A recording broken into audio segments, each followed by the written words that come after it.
Hello everyone, my name is Felicia and this is In My Travels. Thank you so much for being here. Today you are going to learn some practical tips on how to begin to learn a foreign language. I'm speaking specifically to those Black American women who are either planning to move abroad or they are already in their newly adopted home abroad. Voila. The first tip, write down your daily tasks. That is number one. What do you do on a daily basis? I know what I do. I wake up, I shower, I go to the gym, I come home, I eat breakfast, things like this. You go to work, you run errands, etc. Begin now to write down those tasks that are important to you, because I'm sure you will do the same in your new home abroad, whether that's Portugal, France, Italy, Germany, etc. This is very, very important because you're going to have to know how to do things and what even the items that you use on a daily basis are called. Okay, but I'm getting ahead of myself. Number one, write down your daily tasks, because that's going to help you pinpoint the words, the actions that you will need to know in your new language. So that's number one. Number two, YouTube University. Number two is YouTube University. I speak French fluently, I speak Swedish fluently. So I know a thing or two about learning languages. I've had to do it because I have lived in France, Sweden, South Korea, and most recently China. So YouTube University is incredible. I mean, we're here on YouTube now. I learned so much about my favorite language to date, which is French. I get to speak French on a daily basis because my clients are French. However, I teach them business English. But YouTube gives me time to sit down with a cup of tea and increase my vocabulary, enrich my vocabulary, right? Just because I speak French fluently does not mean that I know every single French word. So if I want to elevate my French in terms of business, I have to now focus on business French, right? And it's the same thing in any language that you're learning.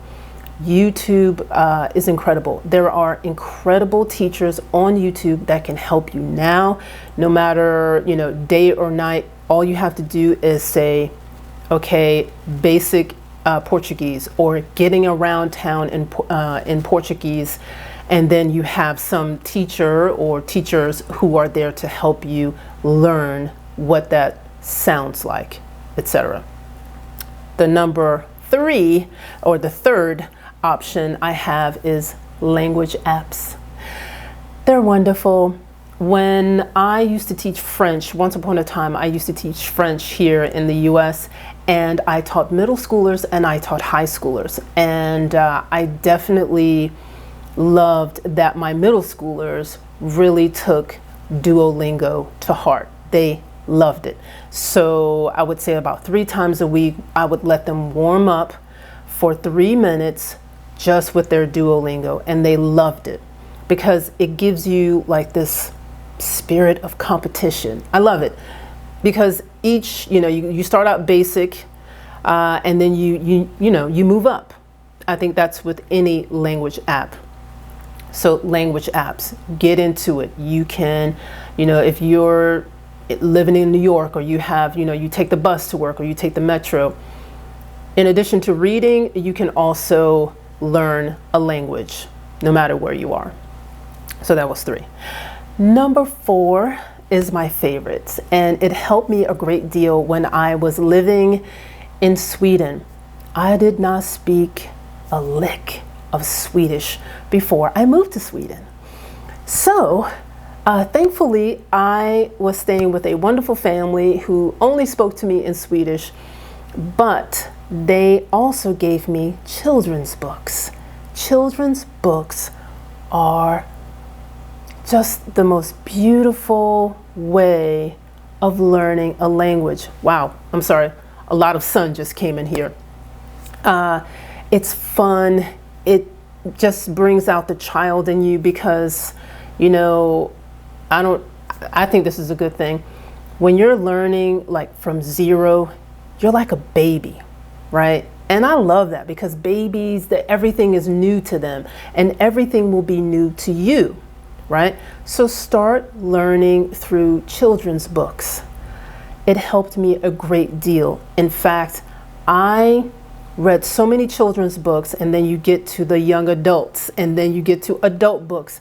I would say that I learned how to speak almost fluently in about 8 months.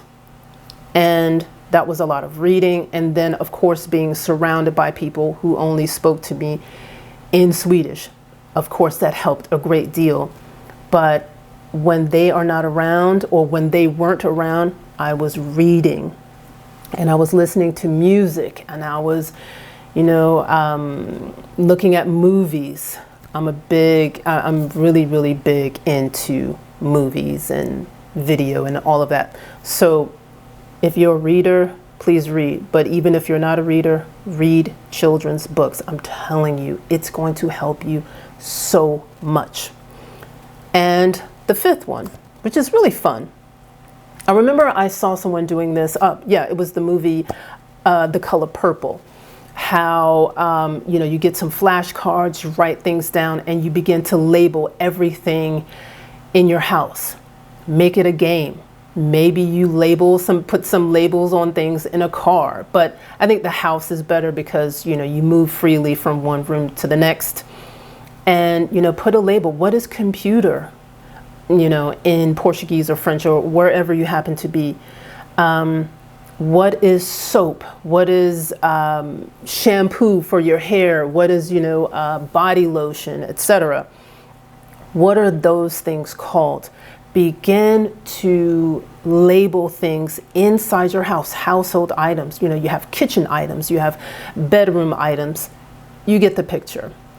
Now, the last one I'm going to give you, the bonus, I would call it a bonus, number 6. Begin to make friends. Begin to make friends.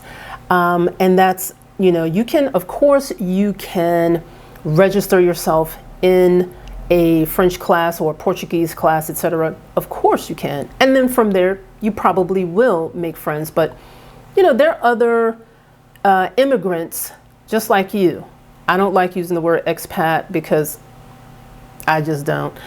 You're an immigrant. When you have decided to move to another country and really be a part of a new community and communicate in that language, you're not an expat. You're not just passing through. You're there for the long haul. So, but you can also make friends with the baker or the candlestick maker. If you're like me, I make friends no matter where I go because I love talking to people. I love communicating with people on a daily basis. But, you know, I do realize that some of you may be introverts, but try to, you know, speak to the people that you see. You know, maybe somebody at the grocery store, maybe someone at the open markets, you know, while you are enjoying all of the wonderful things in your new country, begin to speak with people. And this is what I did a lot. I found that people wanted to learn English. Hello.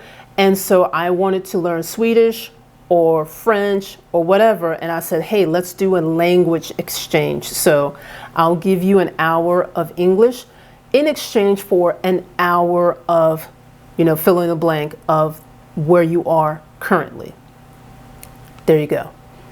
That's it. That's all I have to say. It's a very quick video, but those are some of the tips I think that helped me a great deal in the past, and they will help me in the very near future because I will return to Asia very, very soon in the fall, which is around the corner. And this time when I go back to this particular country, I am going to make a huge effort in learning more, bringing that language up to you know, more, what's higher than intermediate, not, you know, fluent or anything, but I'm definitely going to take languages, and I'm going to take all of the advice that I gave to you just now. So thank you so much. If I have given you value, please like, comment, and subscribe to my channel right now. And please, if you have any suggestions, put them down in the comments. Your comments can help someone else. Let's all help each other. Have a wonderful day, and until next time.